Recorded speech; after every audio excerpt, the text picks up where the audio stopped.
Hello बच्चों, मैं Vikas Kumar Bhadana ICT virtual classroom में आपका स्वागत करता हूं। जैसा कि बच्चों हमारा हिस्ट्री 8 क्लास का चैप्टर नंबर बच्चों ये चल रहा था 5, देसी जनता को सभ्य बनाना, राष्ट्र को शिक्षित करना बच्चों। ठीक है, चलिए पहले कुछ पिछला रिवीजन कर लेते हैं बच्चों। तो हमने क्या क्या चीजें पढ़ी थी, जैसे कि नैतिक शिक्षा की मांग क्या थी। ठीक है, उसके बारे में बच्चों हमने पिछले लेक्चर में पढ़ा था। ठीक है, और व्यवसाय के लिए शिक्षा, इसके बारे में कुछ पढ़ा था। मैं उम्मीद करता हूं बच्चों आप लोग इसे घर से पढ़ के आए होंगे। चलिए, क्या आपको कुछ अंदाजा है कि अंग्रेजों से पहले यहां बच्चों को किस तरह पढ़ाया जाता था? तो जो अंग्रेज थे उससे पहले हमारे यहाँ भारत में बच्चे किस तरीके से पढ़ाए जाते थे, उसका अंदाजा है आपको? क्या आपने कभी सोचा है कि उस समय बच्चे स्कूल जाते भी थे या नहीं? ठीक है, उस समय बच्चे जो थे वे स्कूल जाते भी थे या नहीं, और अगर स्कूल थे तो ब्रिटिश शासन के तहत उनका क्या हुआ, ये चीज हम इसमें जानते हैं बच्चों। अब यहाँ देखेंगे एक ग्रामीण पाठशाला है बच्चों, ये ग्रामीण पाठशाला है। तो आप ये देखें कि जब उससे पहले ग्रामीण पाठशाला कुछ इस तरीके की हुआ करती थी बच्चों, कि हमारे जो शिक्षक है वो आया है और जो शिष्य हैं बच्चों वो नीचे बैठे हुए हैं। ठीक है, चलिए विलियम एडम की रिपोर्ट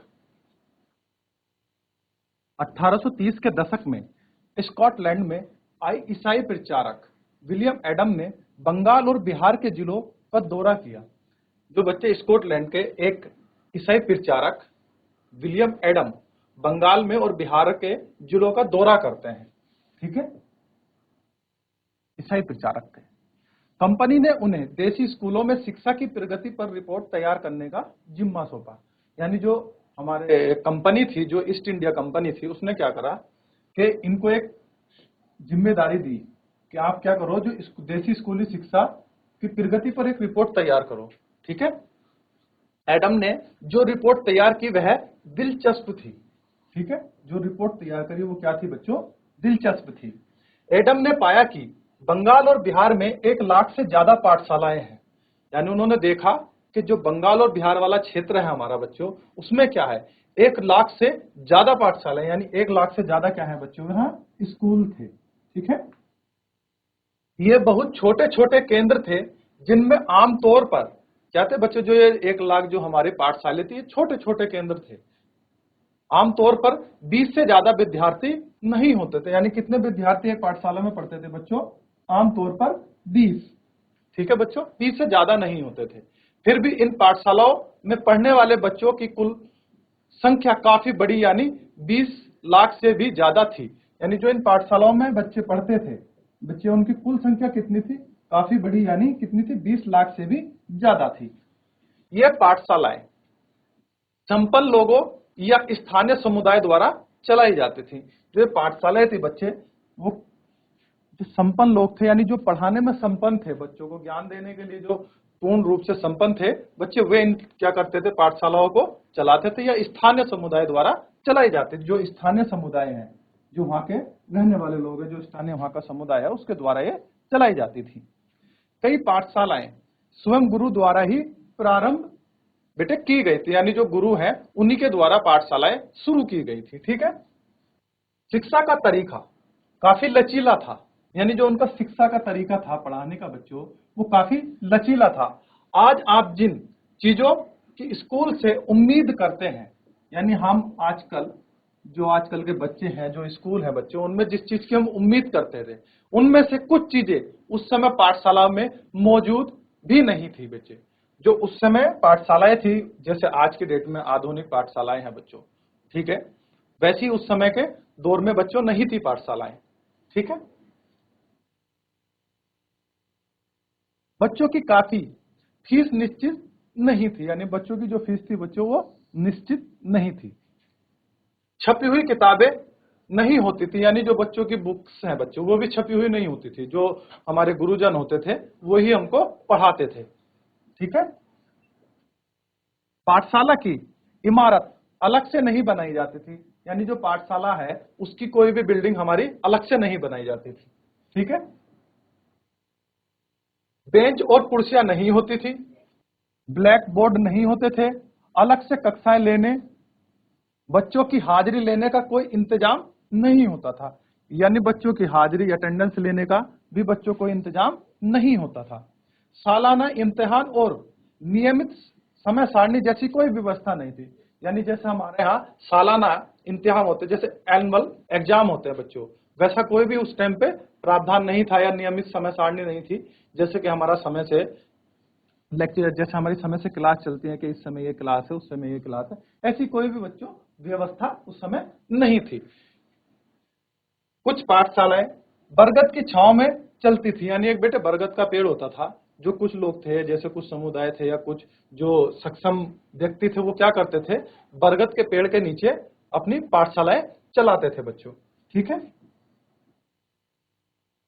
तो कई गांव किसी कई गांव की किसी दुकान या मंदिर के कोने या गुरु के घर पर ही बच्चे को पढ़ाया जाता था।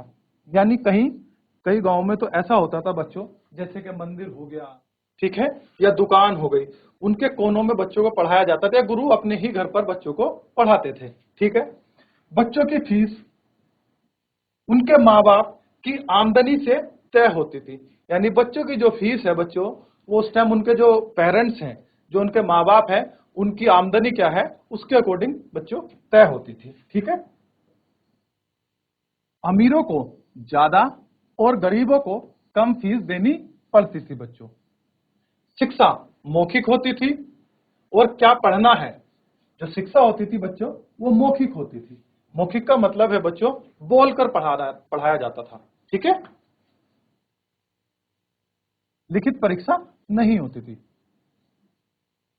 यह बात विद्यार्थियों की जरूरतों को देखते हुए ही गुरु ही तय करते थे। यानी जो ये बात थी बच्चों, जो गुरु थे वो बच्चों को जरूरतों को देखते हुए क्या करते थे बच्चों, तय करते थे।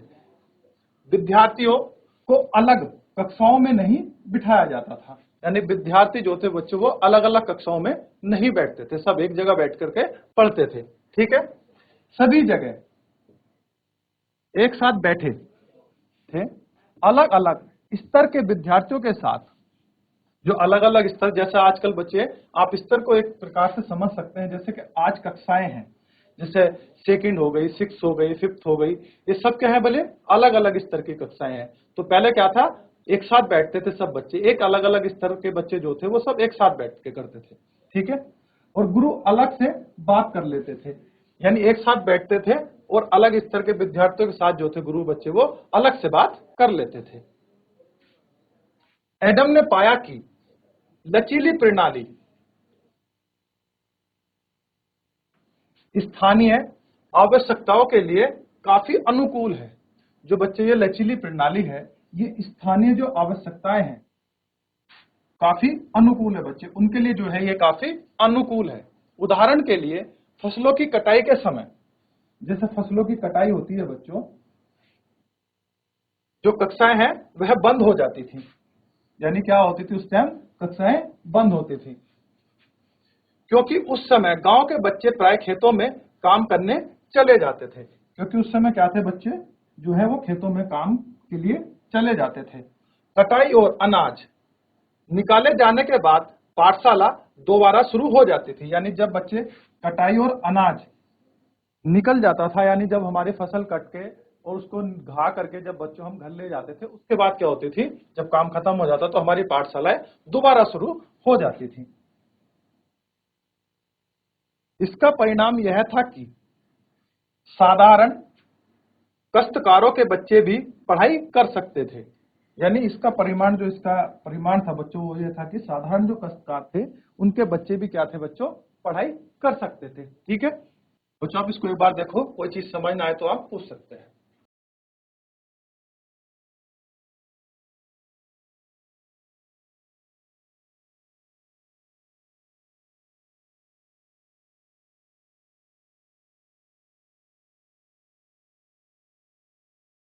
चलिए बच्चों, नई दिनचर्या, नए नियम। 19वीं सदी के मध्य तक कंपनी का ध्यान मुख्य रूप से उच्च शिक्षा पर था बच्चों। जो कंपनी थी 19वीं सदी तक उसका ध्यान किस चीज पर था बच्चों? उच्च शिक्षा पर था। इसलिए कंपनी ने स्थानीय पाठशालाओं के कामकाज से भी ज्यादा दखल नहीं दिया। जो कंपनी थे बच्चों उन्होंने स्थानीय पाठशालाओं के कामकाज में ज्यादा दखल नहीं दिया। 1854 के बाद कंपनी ने देशी शिक्षा व्यवस्था में सुधार लाने का फैसला किया बच्चों। जो हमारी देशी शिक्षा पद्धति थी बच्चों, जो स्थानीय पाठशालाएं थी, तो कंपनी ने क्या किया 1854 में उसमें सुधार लाने का फैसला लिया बच्चों। ठीक है, तो कंपनी का मानना था कि इसके लिए मौजूदा व्यवस्था में भीतर ही बदलाव किए जा सकते हैं। तो जो मौजूदा व्यवस्था थी हमारी बच्चों उसमें क्या था, भीतर ही बदलाव किए जा सकते हैं। कंपनी एक नई दिनचर्या, नए नियम और नियमित निरीक्षणों के जरिए पाठशालाओं को और व्यवस्थित करना चाहती थी, यानी उनको और अच्छी और सुव्यवस्थित बनाना चाहती थी, जिससे बच्चों को अच्छा ज्ञान बच्चों प्राप्त हो सके।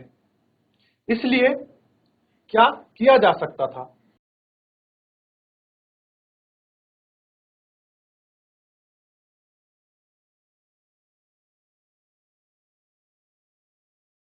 चलो बच्चों, गतिविधि।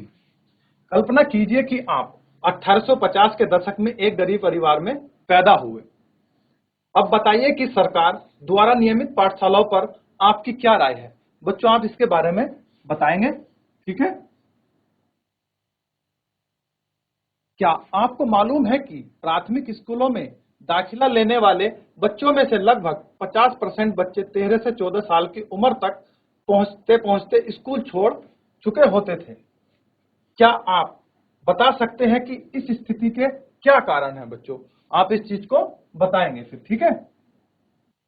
इसके लिए क्या किया जा सकता था? कंपनी ने क्या कदम उठाए? सबसे पहले तो कंपनी ने बहुत सारे जो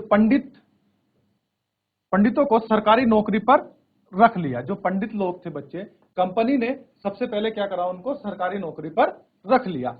इनमें से प्रत्येक पंडित को 4 से 5 स्कूलों की देख रेख का जिम्मा सौंपा बच्चों।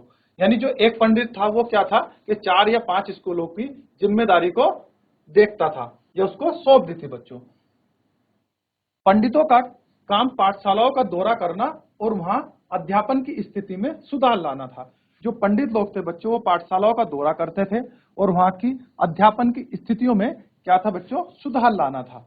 ठीक है, प्रत्येक गुरु को निर्देश दिया गया था कि जो प्रत्येक जो शिक्षक थे, गुरु मतलब बच्चों जो शिक्षक थे, जो हमारे गुरु लोग थे जो हमको पढ़ाते थे, वे समय समय पर अपने स्कूल के बारे में रिपोर्ट भेजें और कक्षाओं को नियमित समय सारणी के अनुसार पढ़ाएं। अब अध्यापन पाठ्य पुस्तकों पर आधारित होगा। जो बेटे जो अध्यापन है वो पाठ्य पुस्तकों पर आधारित होगा। जैसे पहले हमारे मौखिक गुरुजन जो थे वो मौखिक रूप से पढ़ाते थे। हमारे पास क्या था बच्चों, वो छपी हुई किताबें भी नहीं थी। अब क्या था बच्चों, जो पुस्तकें हैं वो छपी हुई आएंगी और उसके आधार पर हमारी क्या होगी बच्चों, पढ़ाई होगी। ठीक है, और विद्यार्थियों की प्रगति को मापने के लिए वार्षिक परीक्षा की रूपरेखा तैयार की जाने लगी। यानी बच्चों वार्षिक में क्या होगी, फिर एक परीक्षा होगी। ठीक है, विद्यार्थियों से कहा गया कि वे नियमित रूप से शुल्क दें। ठीक है, नियमित रूप से कक्षा में आए, तय सीट पर बैठे और अनुशासन के नियमों का पालन करें। नए नियमों पर चलने वाली पाठशालाओं को सरकारी अनुदान मिलने लगे। यानी जो बेटे सरकारी जो नियमित रूप से जो पाठशालाएं चलती थी उनको क्या किया, सरकार ने अनुदान देना शुरू कर दिया। ठीक है, जो पाठशालाएं नई व्यवस्था के भीतर काम करने को तैयार नहीं थी, यानी जो बच्चे जो पाठशालाएं थी हमारी, जो नई व्यवस्था हमारी अंग्रेजों ने शुरू करी थी, जो काम करने को उनके साथ तैयार नहीं थी, उन्हें कोई भी सरकारी सहायता बच्चों नहीं दी जाएगी। ठीक है, जो सरकारी सहायता है वो नहीं दी जाएगी। जिन गुरुओं ने सरकारी निर्देशों का पालन करने की बजाय अपनी स्वतंत्रता बनाए रखी। वे सरकारी सहायता प्राप्त और नियमों से चलने वाली पाठ्यशालाओं के सामने कमजोर पड़ने लगे। यानी जिन्होंने अपने आप को स्वतंत्र बनाए रखने के कि हम अपने तरीके से, जो हमारी पुरानी शिक्षा व्यवस्था, हम उसी तरीके से क्या करेंगे बच्चों, क्लासों को आगे चलाएंगे और उसी तरीके से हम क्या करेंगे, शिक्षा देंगे।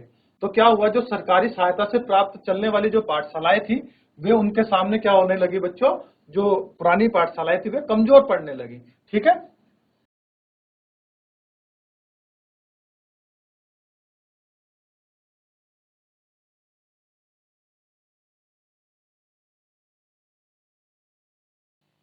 इन नए नियमों और दिनचर्या का एक और भी नतीजा हुआ। यानी जो बच्चे नए नियम आए, दिनचर्या का और भी नतीजा हुआ। पहले वाली व्यवस्था में गरीब किसानों के बच्चे भी पाठशालाओं में जा सकते थे। यानी जो पहले वाली व्यवस्था थी बच्चों, उसमें क्या थे, गरीब किसानों के बच्चे भी पाठशाला में जा सकते थे, क्योंकि शालाओं की समय सारणी काफी लचीली होती थी। नई व्यवस्था के अनुसार की मांग कि बच्चे नियमित रूप से स्कूल आए। अब कटाई के मौसम में भी बच्चों का स्कूल में आना जरूरी था, जबकि उस समय गरीब घरों के बच्चे खेतों में काम करने जाया करते थे। बेटे, जो पुरानी हमारी व्यवस्था थी उसमें क्या थे, गरीब बच्चों जो थे वे बच्चे काम करने के लिए खेतों में जाते थे।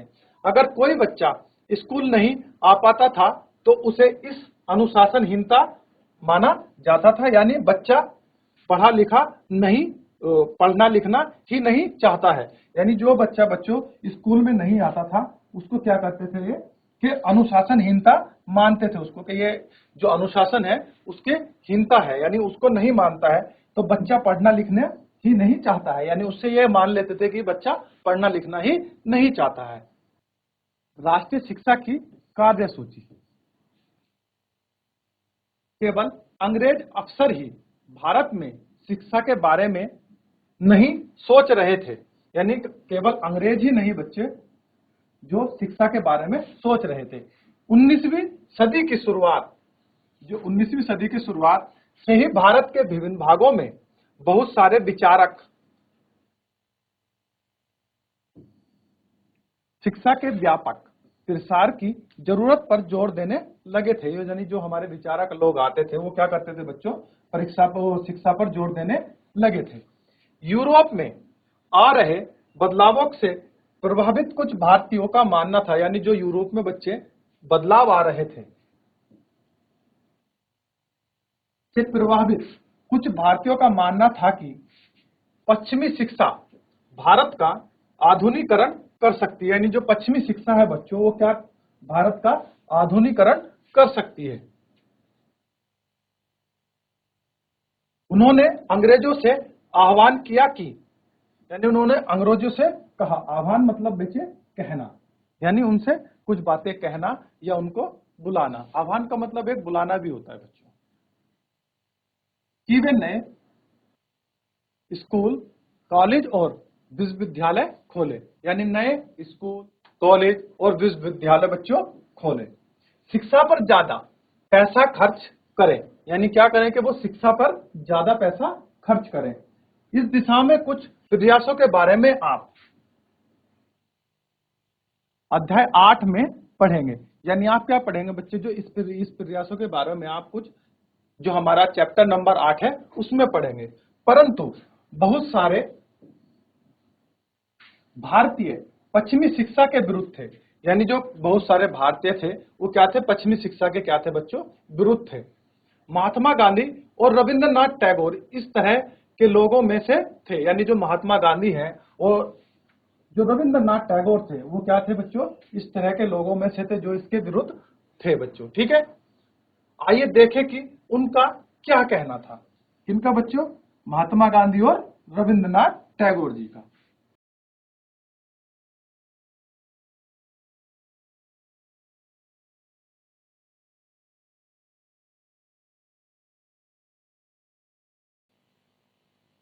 अंग्रेजी शिक्षा में हमें गुलाम बना दिया है। जो अंग्रेजी शिक्षा है ने हमें क्या बना दिया बच्चों, गुलाम बना दिया है। महात्मा गांधी का कहना था कि, जो हमारे महात्मा गांधी जी हैं, उनका कहना था कि औपनिवेशिक शिक्षा में भारतीयों के मस्तिष्क में हीनता का बोध पैदा कर दिया, यानी जो भारतीय हैं उनके मस्तिष्क में हीनता का बोध पैदा कर दिया। बोध मतलब बेटे ज्ञान या ध्यान बोल सकते हैं। इसके प्रभाव में आकर यहाँ के लोग पश्चिमी सभ्यता को श्रेष्ठतम मानने लगे थे, यानी जो पश्चिमी सभ्यता है बच्चों, भारत के लोग क्या करे थे, उसको श्रेष्ठतम मानने लगे थे और अपनी संस्कृति के प्रति उनका गौरव भाव नष्ट हो गया था। जो अपनी संस्कृति है उसका गौरव भाव अब उनका क्या हो गया था बच्चों, वो नष्ट हो गया था। महात्मा गांधी ने कहा कि इस शिक्षा में विष भरा है, यानी उन्होंने क्या कहा, जो नई शिक्षा पद्धति है बच्चों, उसमें क्या है बच्चों, विष, यानी विष भरा है। विष मतलब बच्चों जहर भरा है, ठीक है। यह है पापपूर्ण है, इसने भारतीयों को दास बना दिया है। यानी उनका कहना था कि जो ये शिक्षा है, अंग्रेजी शिक्षा है, इन्होंने भारतीयों को क्या है बच्चों, दास बना दिया है। इसने लोगों पर प्रभाव डाला। इनके मुताबिक पश्चिम से अभिभूत, पश्चिम से आने वाली हर चीज की प्रशंसा करने वाले, यानी जो इनके मुताबिक जो पश्चिम से जो अभिभूत, पश्चिम से आने वाली हर चीज प्रशंसा करने वाले इन संस्थानों में पढ़ने वाले भारतीय ब्रिटिश शासन को पसंद करने लगे थे। यानी जो इन संस्थानों में बच्चे पढ़ते थे वो क्या थे बच्चों, भारतीय ब्रिटिश शासन को पसंद करने लगे थे, यानी जो उनका शासन है ब्रिटिश का, उसको पसंद करने लगे थे। महात्मा गांधी जी एक ऐसी शिक्षा के पक्षधर थे, यानी जो गांधी जी है हमारे महात्मा गांधी जी, वो ऐसी शिक्षा के पक्षधर थे जो भारतीयों के भीतर प्रतिष्ठा और स्वाभिमान का भाव पुनः जीवित करे। यानी जो वो ऐसी भारतीय शिक्षा की प्रतिष्ठा और स्वाभिमान का भाव पुनर्जीवित कर दे, ठीक है। राष्ट्रीय आंदोलन के दौरान उन्होंने विद्यार्थियों को से आह्वान किया, यानी उन्होंने कहा राष्ट्रीय आंदोलन के दौरान कि वे शिक्षा संस्थानों को छोड़ दें और अंग्रेजों को बताएं कि अब वे गुलाम बने रहने के लिए तैयार नहीं है, ठीक है। ठीक है बच्चों, आज हम अपना लेक्चर यहीं पर समाप्त करते हैं। तब तक के लिए बच्चों धन्यवाद। मिलते हैं अपने अगली क्लास में।